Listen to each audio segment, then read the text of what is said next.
Glory to God in the highest. Today's topic is, why does God discipline the Jews and Christians more? Heavenly Father, I thank you for the past week. Lord, help me, your servant, to deliver the message in a fruitful way. May this message transform those who hear me. I pray in the name of Jesus. Amen. Why does God discipline the Jews and Christians more? Let us think about it. The entire humanity is the creation of God. God loves everyone, and He desires everyone to know Him, love Him, obey His commandments, glorify Him, and get salvation. That is why Jesus said to His disciples in St. Mark's Gospel, chapter 16, verse 15, "Go into all the world and preach the gospel to all creation. He who has believed and has been baptized shall be saved, but he who has disbelieved shall be condemned." In St. Matthew's Gospel, chapter 24, verse 14, we see that the end will not come until the gospel is preached in the whole world. God loves the Jews and the Christians more for specific reasons. The Jews are the chosen people of God. They were Gentiles until they were chosen by God. In Genesis chapter 12, we see the call of Abraham. God called Abraham and asked him to leave his relatives and go to a place God would show him. Abraham obeyed God in everything without doubting. He was even ready to sacrifice his only son Isaac because of his obedience to God. So God blessed Abraham and his descendants, who are the Jews. In the book of Genesis chapter 12, verses 2 and 3, we see, it says, "And I will make you a great nation, and I will bless you, and make your name great, and so you will be a blessing. And I will bless those who bless you, and the one who curses you I will curse. And in you all the families of the earth will be blessed." This is the covenant of God with Abraham. No matter what the Jews have done, God still loves them because of His covenant with Abraham. God loves Christians as they believe in His only Son Jesus, who came down from heaven, suffered crucifixion, and gave life as a ransom for the redemption of the entire humanity. In the Gospel of John, chapter 1, verse 12, it says, "But as many as received Him, to them He gave the right to become children of God, even to those who believe in His name." Let's see, why does God discipline the Jews? In the book of Ezekiel, chapter 16, we see Jerusalem's unfaithfulness. The whole chapter is about the unfaithfulness of Israel, or the Jews. In Ezekiel 16, verse 3, we see, "Thus says the Lord to Jerusalem, your origin and your birth are from the land of the Canaanite. Your father was an Amorite, and your mother a Hittite." One of the most prominent sins of Israel was idolatry, the worship of false gods and idols, which directly violated the first two commandments given by God. The Israelites frequently turned to the gods of surrounding nations, despite God's clear instructions to worship Him alone. In the book of 2 Kings, chapter 17, we see the Israelites had feared other gods. Chapter 17, verse 9, it says, "The sons of Israel did things secretly which were not right against the Lord their God. Moreover, they built for themselves high places in all their towns, from watchtower to fortified city. Verse 10 says, they set for themselves sacred pillars and asherim on every hill and under every green tree. Verse 11 says, and they burned incense on all high places, as the nations did, which the Lord had carried away to exile before them, and they did evil things, provoking the Lord. Verse 17 says, then they made their sons and their daughters pass through the fire and practiced divination and enchantments, and sold themselves to do evil in the sight of the Lord, provoking him. God sent his son Jesus to the earth for the redemption of the entire humanity, but his own chosen people have not accepted him as a Savior until today.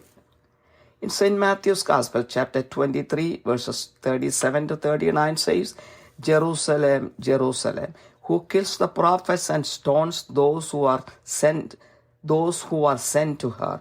How often I wanted to gather you, your children, together, the way a hen gathers her chicks under her wings, and you were unwilling. Behold, your house is being left to you desolate. For I say to you, from now on you will not see me until you say, blessed is he who comes in the name of the Lord. This means that when Israel calls out to Jesus and accepts him as the Savior, they will see him face to face. It will happen at the end after lots of suffering. Galatians chapter 3 verses 13 and 14 says, Christ redeemed us from the curse of the law, having become a curse for us. For it is written, cursed is everyone who hangs on a tree, in order that in Christ Jesus the blessing of Abraham might come to the Gentiles, so that we would receive the promise of the Spirit through faith. Until the nation of Israel confesses that Jesus is Christ and the Son of God, they will be disciplined by God. This discipline has been going on in their life for the past almost 3,500 years. In the beginning, it was mostly for their idol worship and following the pagan practices. Then they continued to ignore and kill the prophets sent by God. Now they have to accept Jesus Christ as the Messiah or Savior. Why does God discipline the Christians? Because of their faith in Jesus, Christians are the children of God. God's blessing given to Abraham is passed down to the Christians through the crucifixion of Jesus. But they fall short of the requirements of being true Christians. The Word of God explains in many ways how we can become true Christians. Just by accepting Jesus as the Lord and Savior, the kingdom of heaven is not guaranteed to all Christians. In order to become the true disciple of Jesus and inherit the eternal kingdom, we have to follow the teachings of Jesus. I would like to point out 6 ways the Christians have fallen short of God's expectations. 1. Do we have light within us? Are we spreading light to the world to bring others to the light? Just like Jesus is the light of the world, we have to give light to the world too. St. Matthew's Gospel, chapter 5, verse 14 says, you are the light of the world. A city set on a hill cannot be hidden. 1 John chapter 1, verse 7 says, if we walk in the light as he himself is in the light, we have fellowship with one another, and the blood of Jesus, his Son, cleanses us from all sin. 2. Are we following God's commandments and repenting about our disobedience? According to 1 John chapter 2, verses 3 and 4, the one who says, I have come to know him and does not keep his commandments is a liar, and the truth is not in him. But whoever keeps his word, in him the love of God has been perfected. By this we know that we are in him. 3. Do we love others? According to 1 John chapter 2, verses 10 and 11, the one who loves his brother abides in the light, and there is no cause for stumbling in him. But the one who hates his brother is in the darkness and walks in the darkness, and does not know where he is going, because the darkness has blinded his eyes. In St. Matthew's Gospel chapter 26, it says that every little help we give to others, we are giving it to Jesus. 4. Do we profess Jesus Christ to be God and hold him in the highest esteem? According to 1 John chapter 2, verse 22, who is the liar but the one who denies that Jesus is the Christ?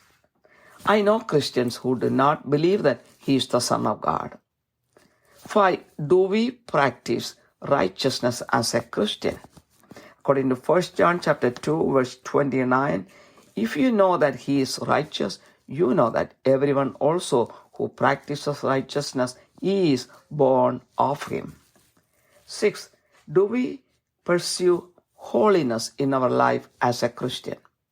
When Christ appears, we will be transformed and see him as he is.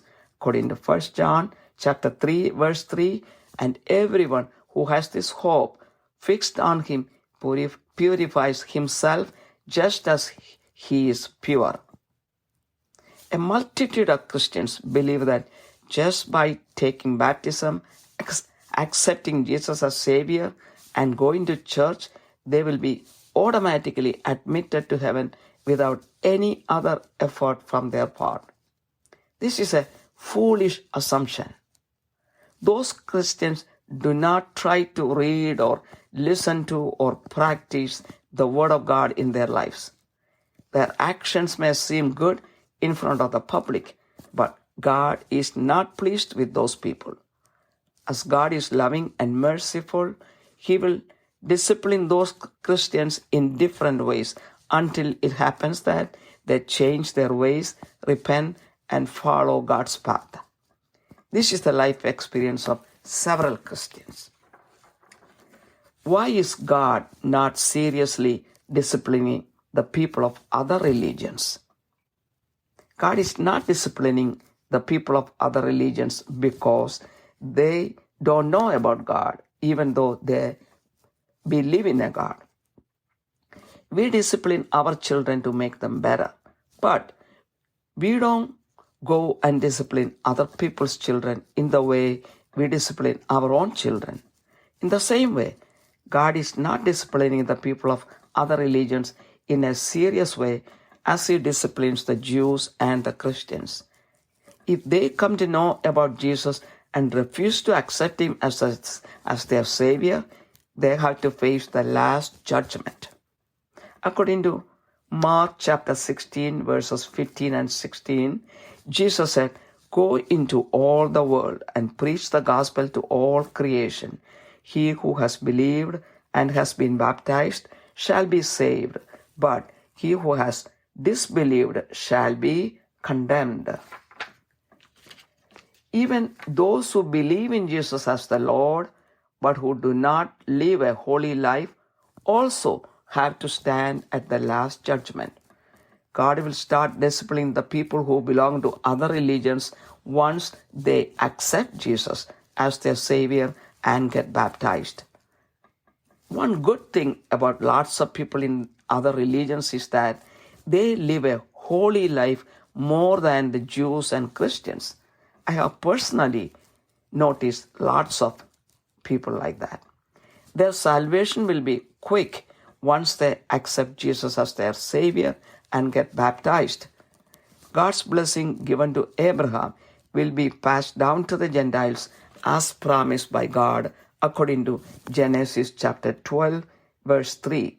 It says, "And in you all the families of the earth will be blessed." According to John chapter 3, verse 16, for God so loved the world that he gave his only Son, that whoever believes in him should not perish but have eternal life. With this, the message ends. Heavenly Father, I glorify your name. Lord, bless each and everyone who hears this message. Lord, help everyone who hears about you to accept you and get salvation. Lord, help those who have accepted you to repent over their sins, grow in faith, live in righteousness and holiness, and inherit the eternal kingdom. I pray in the precious name of Jesus Christ. Amen. ദൈവത്തിരുനാമത്തിന് മഹത്വമുണ്ടായിരിക്കട്ടെ. ഇന്നത്തെ ചിന്താവിഷയം: യഹൂദർക്കും ക്രിസ്ത്യാനികൾക്കും ദൈവം കൂടുതൽ ശിക്ഷണം എന്തിനു നൽകുന്നു? കാരുണ്യവാനായ സ്വർഗ്ഗസ്ഥ പിതാവേ, കഴിഞ്ഞ ഒരാഴ്ചയ്ക്കായി നന്ദി പറയുന്നു. ഇന്നത്തെ സന്ദേശം വേണ്ടതുപോലെ മറ്റുള്ളവരിലേക്ക് കൈമാറുവാൻ ഈ ദാസിയെ സഹായിക്കണമേ. കേൾക്കുന്നവരിൽ ഒരു രൂപാന്തരം ഉണ്ടാകുവാൻ ഇടയാക്കണമേ. യേശുവിൻ്റെ നാമത്തിൽ തന്നെ ആമേൻ. നമുക്ക് ഏവർക്കും അറിയാവുന്നതുപോലെ ഈ മനുഷ്യരാശി മുഴുവനും ദൈവത്തിൻ്റെ സൃഷ്ടിയാണ്. ദൈവം എല്ലാവരെയും സ്നേഹിക്കുന്നു. അതുപോലെ തന്നെ എല്ലാവരും ദൈവത്തെ അറിയുവാനും സ്നേഹിക്കുവാനും ദൈവത്തിൻ്റെ കൽപ്പനകൾ അനുസരിക്കുവാനും ദൈവത്തെ മഹത്വപ്പെടുത്തുവാനും അങ്ങനെ രക്ഷയിലേക്ക് വരുവാനും ദൈവം അതിയായി ആഗ്രഹിക്കുന്നുണ്ട്. അതുകൊണ്ടാണ് യേശു ശിഷ്യന്മാരോട് പറഞ്ഞത്. വിശുദ്ധ മർക്കോസിന്റെ സുവിശേഷം 16:15 വിശ്വസിക്കുകയും പിന്നെ അവൻ അവരോട്, നിങ്ങൾ ഭൂലോകത്തിലൊക്കെയും പോയി സകല സൃഷ്ടിയോടും സുവിശേഷം പ്രസംഗിപ്പിൻ. വിശ്വസിക്കുകയും സ്നാനമേൽക്കുകയും ചെയ്യുന്നവൻ രക്ഷിക്കപ്പെടും, വിശ്വസിക്കാത്തവർ ശിക്ഷാവിധിയിൽ അകപ്പെടും എന്ന്. വിശുദ്ധ മത്തായിയുടെ സുവിശേഷം 24:14 പറയുന്നുണ്ട്, സുവിശേഷം ലോകത്തിന്റെ അവസാനം വരെ എത്തുവോളം ഈ ലോകത്തിന്റെ അവസാനം വരികയില്ല എന്ന്. നമുക്ക് കാണാം, യഹൂദരെയും ക്രിസ്ത്യാനികളെയും പ്രത്യേക കാരണത്താൽ ദൈവം കൂടുതലായി സ്നേഹിക്കുന്നുണ്ട്. യഹൂദർ ദൈവത്തിൻ്റെ തെരഞ്ഞെടുക്കപ്പെട്ട ജനമാണ്. അവർ ദൈവം തെരഞ്ഞെടുക്കുന്നതിന് മുമ്പ് അവിശ്വാസികളായിരുന്നു. ഉൽപ്പത്തി പുസ്തകം 12 എബ്രഹാമിനെ വിളിക്കുന്നത് നമ്മൾ കാണുന്നു. എബ്രഹാമിനെ ദൈവം ഒരു ദിവസം വിളിച്ചിട്ട് അവനോട് ആവശ്യപ്പെട്ടു, എല്ലാ ബന്ധുജനങ്ങളെയും സ്വന്തം നാടും വീടും വിട്ട് ദൈവം കാണിക്കുന്ന ഒരു പ്രദേശത്തേക്ക് നീ പോകുക എന്ന്. എബ്രഹാം യാതൊരു മടിയും കൂടാതെ ദൈവത്തെ അനുസരിക്കുവാൻ തയ്യാറാകുകയും അങ്ങനെ തന്നെ ചെയ്യുകയും ചെയ്തു. വീണ്ടും നമ്മൾ കാണുന്നു, സ്വന്തം പുത്രനായ ഇസഹാക്കിനെ ദൈവത്തിന് ബലി കഴിക്കാൻ പറഞ്ഞപ്പോൾ ഒരു മടിയും കൂടാതെ അത് ചെയ്യുവാനായിട്ട് തയ്യാറായി. എന്നാൽ അവസാനം ദൈവം അതിന് ഇടയാക്കിയില്ല. അതുകൊണ്ട് ഈ എബ്രഹാമിന്റെ അനുസരണയും വിശ്വസ്തയും കൊണ്ട് തന്നെ ദൈവം എബ്രഹാമിനെയും എബ്രഹാമിന്റെ സന്തതി പരമ്പരകളെയും അനുഗ്രഹിച്ചു. അവരാണ് ആ അനുഗ്രഹിക്കപ്പെട്ട സന്തതി പരമ്പരകളാണ് യഹൂദർ. അവർ നേരത്തെ യഹൂദരല്ലായിരുന്നു. ഉൽപ്പത്തി പുസ്തകം 12:2-3 എബ്രഹാമുമായി നടത്തിയ ആ ദൈവത്തിന്റെ ഉടമ്പടി നമുക്ക് കാണാം. ഞാൻ നിന്നെ വലിയൊരു ജാതിയാക്കും, നിന്നെ അനുഗ്രഹിച്ച നിന്റെ പേർ വലുതാക്കും, നീ ഒരു അനുഗ്രഹമായിരിക്കും, നിന്നെ അനുഗ്രഹിക്കുന്നവരെ ഞാൻ അനുഗ്രഹിക്കും, നിന്നെ ശപിക്കുന്നവരെ ഞാൻ ശപിക്കും, നിന്നിൽ ഭൂമിയിലെ സകല വംശങ്ങളും അനുഗ്രഹിക്കപ്പെടും എന്ന്. അതുകൊണ്ട് തന്നെയാണ് യഹൂദർ എന്തൊക്കെ ചെയ്തെന്ന് പറഞ്ഞാലും ദൈവം അവരെ സ്നേഹിക്കുന്നുണ്ട്. കാരണം എബ്രഹാമിനോടുള്ള ദൈവം ചെയ്ത ഉടമ്പടി ഓർത്തുകൊണ്ടാണ്. എന്നാൽ അത് യഹൂദർ പലപ്പോഴും മറന്നുപോകുന്നുണ്ട്. എന്തുകൊണ്ടാണ് ക്രിസ്ത്യാനികളെ ദൈവം കൂടുതലായിട്ട് സ്നേഹിക്കുന്നത്? കാരണം മനുഷ്യരാശിയുടെ രക്ഷയ്ക്ക് വേണ്ടി അവരെ പാപത്തിൽ നിന്നും മോചിക്കുവാനും എന്നേക്കുമായി ദൈവത്തോട് ചേർത്ത് രക്ഷ കൊടുക്കുവാനും വേണ്ടിയിട്ട് സ്വന്തം പുത്രനായ യേശുക്രിസ്തുവിനെ ഭൂമിയിലേക്ക് അയച്ച് കുരിശു മരണം വഴി ആ രക്ഷ നേടിക്കൊടുക്കുവാനുള്ള ഉദ്ദേശത്തോടുകൂടി അയച്ചു. അവരിൽ ആ യേശുവിൽ വിശ്വസിച്ച ഒരു കൂട്ടരാണ് ക്രിസ്ത്യാനികൾ. അവരും നേരത്തെ അവിശ്വാസികളായിരുന്നു. ക്രിസ്ത്യാനികളായത് യേശുവിൽ വിശ്വസിച്ച് മാമോദിസ സ്വീകരിച്ചപ്പോഴാണ്. യോഹന്നാൻ സുവിശേഷം 1:12 പറയുന്നു, അവനെ കൈക്കൊണ്ട് അവന്റെ നാമത്തിൽ വിശ്വസിക്കുന്ന ഏവർക്കും ദൈവമക്കളാകുവാൻ അവൻ അധികാരം കൊടുത്തു എന്ന്. ഇനി എന്തുകൊണ്ടാണ് യഹൂദർക്ക് ദൈവം ശിക്ഷണം കൊടുക്കുന്നതെന്ന് കാണാം. എസെക്കിയേൽ പ്രവാചകന്റെ പുസ്തകം 16 അധ്യായത്തില് യെറുസലേമിന്റെ അവിശ്വസ്തതയെക്കുറിച്ച് കാണാം.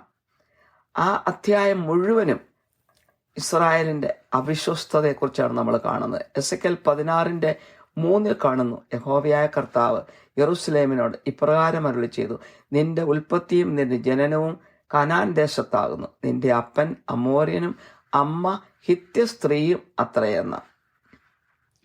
എന്തായിരുന്നു ഈ യഹൂദർ ചെയ്ത തെറ്റുകൾ? അവർ ചെയ്ത ഏറ്റവും വലിയ തെറ്റ് വിഗ്രഹാരാധനയായിരുന്നു.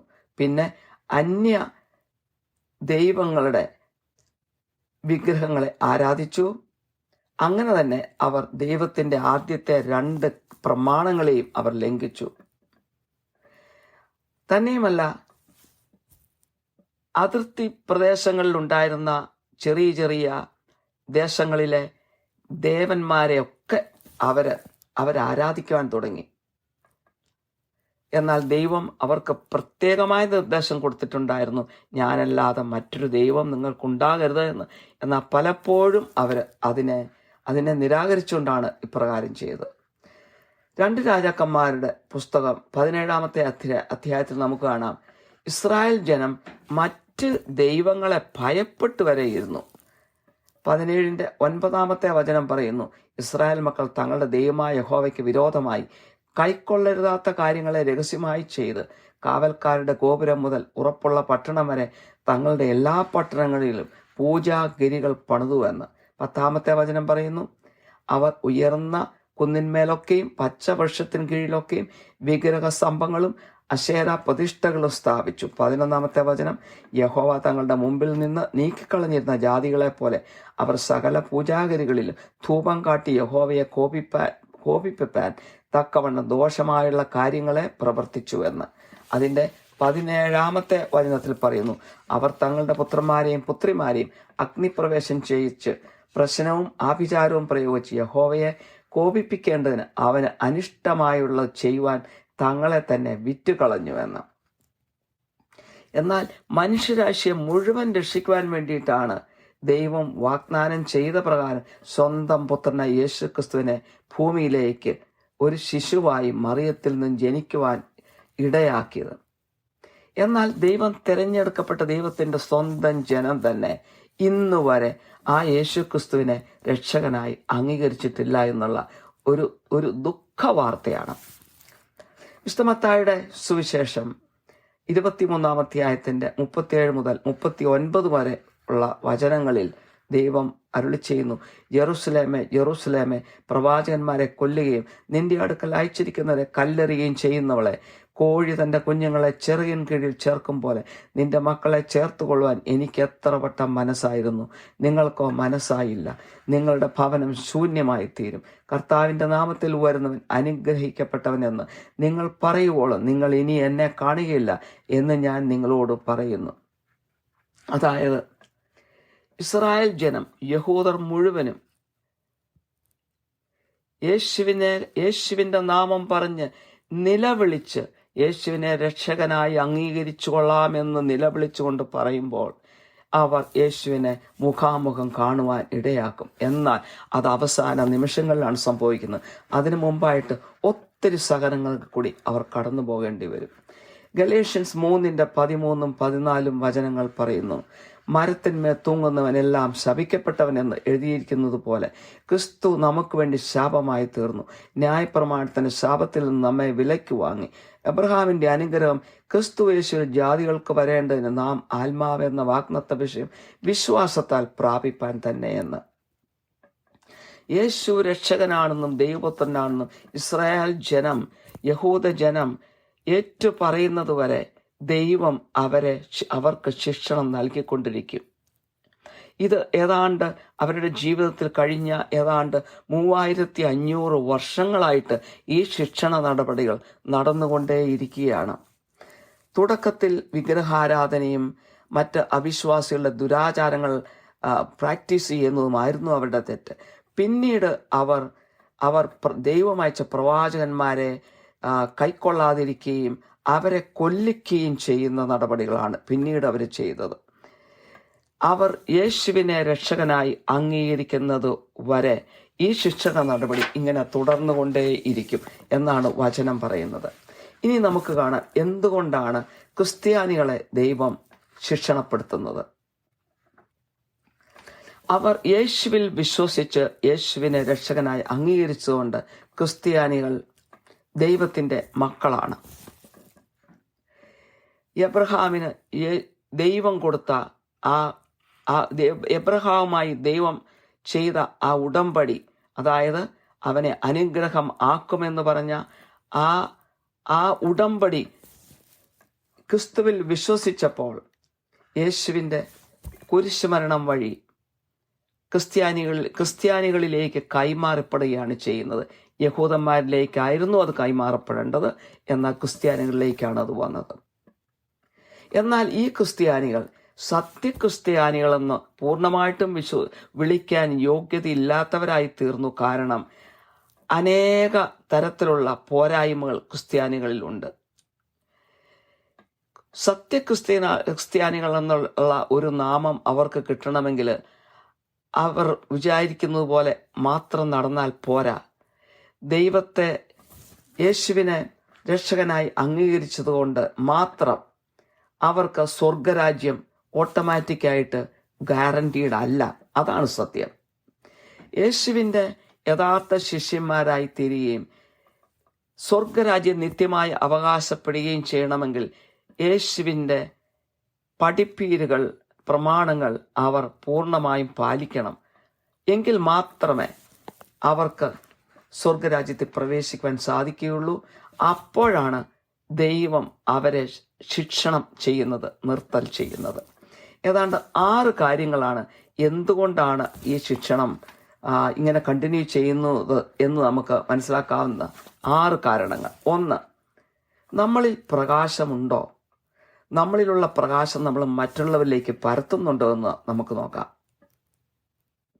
യേശു ലോകത്തിന്റെ പ്രകാശമായിരിക്കുന്ന പോലെ നമ്മളും ലോകത്തിന്റെ ആകുവാനാണ് ദൈവം ആഗ്രഹിക്കുന്നത്. വിശുദ്ധ മത്തായിയുടെ സുവിശേഷം 5:14 പറയുന്നു, നിങ്ങൾ ലോകത്തിന്റെ വെളിച്ചമാകുന്നു, മലമേലിരിക്കുന്ന പട്ടണം മറിഞ്ഞിരിപ്പാൻ പാടില്ല എന്ന്. 1 യോഹന്നാൻ 1:7 പറയുന്നു, അവൻ വെളിച്ചത്തിൽ ഇരിക്കുന്നത് പോലെ നാം വെളിച്ചത്തിൽ നടക്കുന്നുവെങ്കിൽ നമുക്ക് തമ്മിൽ കൂട്ടായ്മയുണ്ട്. അവന്റെ പുത്രനായ യേശുവിന്റെ രക്തം സകല പാപവും പോക്കി നമ്മെ ശുദ്ധീകരിക്കുന്നുവെന്ന്. 2, നമ്മൾ ദൈവത്തിന്റെ കൽപ്പനകൾ പൂർണ്ണമായും പ്രമാണിച്ച് നമ്മുടെ അനുസരണക്കേടിനെ ഓർത്ത് അനുതപിക്കുന്നുണ്ടോ?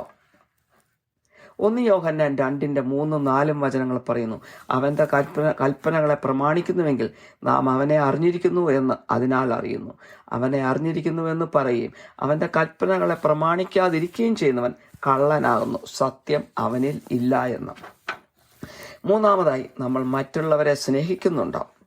1 യോഹന്നാൻ 2:10-11 പറയുന്നു, സഹോദരനെ സ്നേഹിക്കുന്നവൻ വെളിച്ചത്തിൽ വസിക്കുന്നു, ഇടർച്ചയ്ക്ക് അവനിൽ കാരണമില്ല.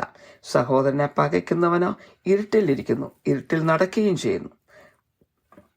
ഇരുട്ട് അവന്റെ കണ്ണ് കുരുടാക്കിയാൽ എവിടേക്ക് പോകുന്നു എന്ന് അവൻ അറിയുന്നില്ല എന്ന്. വിശുദ്ധ മത്തായിയുടെ സുവിശേഷം 26 നമ്മൾ വായിക്കുന്നുണ്ട്, നമ്മൾ മറ്റുള്ളവർക്ക് ചെയ്യുന്ന ഓരോ ചെറിയ സഹായങ്ങളും നമ്മൾ യേശുവിനാണ് ചെയ്യുന്നതെന്ന്. 4, യേശുവിനെ ദൈവമായിട്ട് നമ്മൾ പ്രഘോഷിക്കുന്നുണ്ടോ? മറ്റുള്ളവരുടെ മുന്നിൽ ഉയർത്തി കാണിക്കുന്നുണ്ടോ? യേശുവിൽ നമ്മൾ അഭിമാനം കൊള്ളുന്നുണ്ടോ? 1 യോഹന്നാൻ 2:22 പറയുന്നു, യേശുവിനെ ക്രിസ്തു അല്ല എന്ന് നിഷേധിക്കുന്നവൻ അല്ലാതെ കള്ളൻ ആരാകുന്നു എന്ന്. ക്രിസ്ത്യാനിയ എന്ന് പറയുകയും എന്നാൽ യേശു ദൈവപുത്രനാണെന്ന് അംഗീകരിക്കുകയും ചെയ്യാത്ത അനേക നാമമാത്ര ക്രിസ്ത്യാനികളെ എനിക്ക് വ്യക്തിപരമായിട്ട് അറിയാം. 5, ഒരു യഥാർത്ഥ ക്രിസ്ത്യാനി എന്ന നിലയിൽ നമ്മൾ നീതിയുള്ള ഒരു ജീവിതം നയിക്കുന്നുണ്ടോ? 1 യോഹന്നാൻ 2:29 പറയുന്നു, അവൻ നീതിമാനെന്ന് നിങ്ങൾ ഗ്രഹിച്ചിരിക്കുന്നുവെങ്കിൽ നീതി ചെയ്യുന്നവനൊക്കെയും അവനിൽ നിന്ന് ജനിച്ചിരിക്കുന്നു എന്ന് നിങ്ങൾ അറിയുന്നു. 6, ഒരു സത്യക്രിസ്ത്യാനി എന്ന നിലയ്ക്ക് നമ്മൾ വിശുദ്ധിയുള്ള ഒരു ജീവിതം നയിക്കുന്നുണ്ടോ? യേശു വാനമേഘങ്ങളിൽ പ്രത്യക്ഷപ്പെടുമ്പോൾ നമ്മൾ രൂപാന്തരപ്പെടുകയും യേശു എങ്ങനെയിരിക്കുന്നു അതുപോലെ നമ്മൾ ഇരിക്കുകയും ചെയ്യും ഒരു സത്യക്രിസ്ത്യാനിയാണെങ്കിൽ. 1 യോഹന്നാൻ 3:3 പറയുന്നു, അവനിൽ ഈ പ്രത്യാശയുള്ളവൻ എല്ലാം അവൻ നിർമ്മലനായിരിക്കുന്നത് പോലെ തന്നെ തന്നെ നിർമ്മലീകരിക്കുന്നു. അനേകം ക്രിസ്ത്യാനികൾ വിശ്വസിക്കുന്നു അവർ മാമോദീസ സ്വീകരിച്ചതുകൊണ്ടും യേശുവിനെ രക്ഷകനായി അംഗീകരിച്ചതുകൊണ്ടും ഞായറാഴ്ച ദിവസം അല്ലെങ്കിൽ ഏത് ദിവസമായിക്കോട്ടെ പള്ളിയിൽ പോകുന്നത് കൊണ്ടും ഓട്ടോമാറ്റിക്കായിട്ട് സ്വർഗരാജ്യം അവർക്ക് വെച്ചിരിക്കുകയാണെന്ന്. ഇതൊരു വെറും മണ്ടത്തരത്തിലുള്ള ഒരു ചിന്തയാണ്. ദൈവവചനം വായിക്കാൻ ആഗ്രഹിക്കുകയും വായിക്കുകയും അത് കേൾക്കുകയും അത് അനുസരിച്ച് ജീവിക്കുകയും ചെയ്യാത്തവർക്കുള്ളതല്ല സ്വർഗരാജ്യം. പബ്ലിക്കിന്റെ മുന്നിൽ നല്ലവരാണെന്ന് പല ക്രിസ്ത്യാനികളും തെളിയിക്കാറുണ്ട്, പലർക്കും അങ്ങനെ തോന്നാറുമുണ്ട്. എന്നാൽ പലരുടെയും രഹസ്യ ജീവിതം എന്താണെന്ന് ദൈവത്തിന് മാത്രമേ അറിയത്തുള്ളൂ. ദൈവം അവരിൽ പ്രസാദിക്കുന്നില്ല എന്നുള്ളതാണ് സത്യം. എന്നാൽ ദൈവം സ്നേഹമുള്ളവനും കരുണയുള്ളവനും ആയതുകൊണ്ട് ദൈവം എല്ലാ ക്രിസ്ത്യാനികളെയും രക്ഷിക്കാൻ ആഗ്രഹിക്കുന്നു. അവരെല്ലാവരും അവരുടെ വഴികൾ മാറ്റി അനുതപിച്ച് ദൈവത്തിൻ്റെ പാതയിൽ ജീവിക്കണമെന്ന് ദൈവം ആഗ്രഹിക്കുന്നുണ്ട്. അത് ചെയ്യാത്തത് കൊണ്ടാണ് അനേകർക്ക് ശിക്ഷണം കൊടുത്ത് ദൈവം മുന്നോട്ട് നടത്തുന്നത്. ഇനി നമുക്ക് ചിന്തിക്കാം, എന്തുകൊണ്ടാണ് മറ്റു മതത്തിലുള്ളവർക്ക് ദൈവം സീരിയസ് ആയിട്ടുള്ള ശിക്ഷണ നടപടികൾ കൊടുക്കാത്തത് എന്താണ് മറ്റു മതത്തിലുള്ളവർക്ക് ദൈവം അധികം ശിക്ഷണ നടപടികൾ ചെയ്യാത്തത്? അതിൻ്റെ കാരണം ദൈവം ആരാണെന്ന് പോലും അവർക്കറിയത്തില്ല. അവർ ഒരു ദൈവമുണ്ടെന്ന് വിശ്വസിക്കുന്നുണ്ട്, പക്ഷെ ആരാണെന്ന് പോലും അവർക്കറിയത്തില്ല. അവരെ എങ്ങനെയാണ് ദൈവം ശിക്ഷിക്കുന്നത്? നമ്മുടെ മക്കളെയാണ് ശിക്ഷിക്കല്ല, ശിക്ഷണ നടപടികൾ കൊടുക്കാത്തത്. നമ്മുടെ മക്കൾക്ക് ശിക്ഷണ നടപടികൾ കൊടുക്കും, എന്നാൽ നമ്മൾ ആരും പോയി മറ്റുള്ളവരുടെ മക്കളെ ശിക്ഷണപ്പെടുത്താനായിട്ട് നമ്മൾ ശ്രമിക്കാറില്ല. അത് നമ്മുടെ ജോലിയല്ല, അത് അവരുടെ മാതാപിതാക്കളുടെ ജോലിയാണ്. അതുപോലെ തന്നെ ദൈവത്തെ അറിയാത്ത മക്കളെ ദൈവം ശിക്ഷണ നടപടിയിൽ കൂടി നടത്തുവാൻ ദൈവം ശ്രമിക്കാറില്ല. ദൈവത്തെ അറിഞ്ഞ മക്കളാണ് യഹൂദരും ക്രിസ്ത്യാനികളും. എന്നാൽ ദൈവത്തെ അറിയാത്ത മക്കൾക്ക് ദൈവം ശിക്ഷണ നടപടി കൊടുക്കുന്നില്ല. എന്നാൽ വൺസ് സത്യദൈവം ആരാണെന്ന് അറിഞ്ഞതിന് ശേഷം മനഃപൂർവ്വം അത് ഉപേക്ഷിച്ച് കളഞ്ഞാൽ അവർ അന്ത്യവിധിയിൽ നിൽക്കേണ്ടതായിട്ട് വരും. അപ്പോൾ എന്താണോ ദൈവം വിധിക്കുന്നത്, സ്വർഗരാജ്യമാണോ നരകമാണോ, അതിന് അവകാശികളാകേണ്ടി വരും. ഈ സത്യം എല്ലാവരും അറിഞ്ഞിരിക്കണം. വിശുദ്ധ മർക്കോസിന്റെ സുവിശേഷം 16-ാം അധ്യായം 15-ഉം 16-ഉം വചനങ്ങൾ പറയുന്നു, പിന്നെ അവൻ അവരോട്, നിങ്ങൾ ഭൂലോകത്തിലൊക്കെയും പോയി സകല സൃഷ്ടിയോടും സുവിശേഷം പ്രസംഗിപ്പിൻ. വിശ്വസിക്കുകയും സ്നാനമേൽക്കുകയും ചെയ്യുന്നവൻ രക്ഷിക്കപ്പെടും, വിശ്വസിക്കാത്തവൻ ശിക്ഷാവിധിയിൽ അകപ്പെടും. എന്നാൽ ക്രിസ്ത്യാനികളാണെങ്കിൽ പോലും വിശുദ്ധ ജീവിതം നയിച്ചില്ലെങ്കിൽ അന്ത്യവിധിയിൽ നിൽക്കേണ്ടതായിട്ട് വരും. എന്നാൽ അന്യമതങ്ങളിൽ വിശ്വസിക്കുന്നവർ ഒരിക്കൽ ക്രിസ്തുവിനെ രക്ഷകനായി അംഗീകരിച്ചു കഴിഞ്ഞാൽ, അതുപോലെ മാമോദിസ സ്വീകരിച്ചു കഴിഞ്ഞാൽ അവരെ ശിക്ഷണപ്പെടുത്തുവാൻ ദൈവം നോക്കും. കാരണം അവർ സ്വന്തം മക്കളായിത്തീരും. ഞാൻ മറ്റു മതക്കാരിൽ ശ്രദ്ധിച്ചിട്ടുള്ള ഒരു പ്രത്യേക കാര്യം, അതായത് ദൈവത്തെ അറിയാത്തവരിൽ ശ്രദ്ധിച്ചിട്ടുള്ള ഒരു പ്രത്യേക കാര്യമാണ്, എല്ലാവരുമല്ല, അനേകം ആൾക്കാർ അങ്ങനെയുള്ളവർ നല്ല ജീവിതം, വിശുദ്ധ ജീവിതം നയിക്കുന്നവരെ കണ്ടിട്ടുണ്ട്. കാരണം ഒരുപക്ഷെ അവർ ദൈവം ആരാണെന്ന് അറിയാത്തതുകൊണ്ട്, ദൈവം എങ്ങനെയുള്ള ആളാണെന്ന് അറിയാത്തതുകൊണ്ടും ദൈവത്തെ ഭയം കാണും. അതുകൊണ്ടായിരിക്കാം അവർ വിശുദ്ധ ജീവിതം നയിക്കുന്നത് കാണാം. എന്നാൽ ദയനീയ അവസ്ഥ, അവർ ദൈവം സത്യദൈവം ആരാണെന്ന് അവർക്ക് അറിയത്തില്ലല്ലോ എന്ന് ഓർത്താണ്. അവർ ഒരിക്കൽ സത്യദൈവത്തെ അറിഞ്ഞ് മാമോദീസ സ്വീകരിച്ചു കഴിഞ്ഞ് യേശുവിനെ രക്ഷകനായി അംഗീകരിച്ചു കഴിയുമ്പോൾ ദൈവം അവരെയും സ്നേഹിക്കും. അവരെ അല്ലെങ്കിൽ സ്നേഹിക്കുന്നുണ്ട് ദൈവം. അവരെ ശിക്ഷണ നടപടിയിൽ കൂടി അവരെയും ദൈവം സ്വന്തമാക്കി രക്ഷയിലേക്ക് കൊണ്ടുവരും. അവരെ ദൈവം അനുഗ്രഹിക്കും. എബ്രഹാമിനോട് ചെയ്ത ഉടമ്പടി അവർക്കും ബാധകമായി തീരും. ഉൽപ്പത്തി പുസ്തകം 12:13 എബ്രഹാമിനോട് പറഞ്ഞു, നിന്നിൽ ഭൂമിയിലെ സകല വംശങ്ങളും അനുഗ്രഹിക്കപ്പെടുമെന്ന്. ഈ അനുഗ്രഹം എല്ലാ മനുഷ്യരാശിക്കും ദൈവം വെച്ചിട്ടുള്ളതാണ്, ദൈവം ആഗ്രഹിക്കുന്നതാണ്. അവസാനമായി യോഹന്നാൻ സുവിശേഷം 3:16 പറയുന്നു, തൻ്റെ ഏകജാതനായ പുത്രനിൽ വിശ്വസിക്കുന്ന ഏവനും നശിച്ചു പോകാതെ നിത്യജീവൻ പ്രാപിക്കേണ്ടതിന് ദൈവം അവനെ നൽകുവാൻ തക്കവണ്ണം ലോകത്തെ സ്നേഹിച്ചു. ഇതോടെ ഈ വചന ശുശ്രൂഷ ഇവിടെ അവസാനിക്കുന്നു. കാരുണ്യവാനായ സ്വർഗ്ഗസ്ഥ പിതാവേ, ഈ സന്ദേശം കേട്ട എല്ലാവരെയും അനുഗ്രഹിക്കണമേ. അവിടുത്തെ നാമം കേൾക്കുന്നവരൊക്കെയും അവിടുത്തെ പുത്രനിൽ വിശ്വസിക്കുവാനും രക്ഷിക്കപ്പെടുവാനും ഇടയാക്കണമേ. രക്ഷയിലേക്ക് വന്നവരൊക്കെയും സ്വന്തം പാപങ്ങളെ ഓർത്ത് അനുതപിക്കുവാനും വിശ്വാസം വർദ്ധിക്കുവാനും നീതിയും വിശുദ്ധിയും ഉള്ളൊരു ജീവിതം നയിച്ച് സ്വർഗരാജ്യം പ്രാപിക്കുവാനും ശക്തരാക്കണമേ. മാനവും മഹത്വവും അവിടത്തേക്ക് തരുന്നു. യേശുക്രിസ്തുവിന്റെ വിലയേറിയ നാമത്തിൽ തന്നെ. ആമേൻ.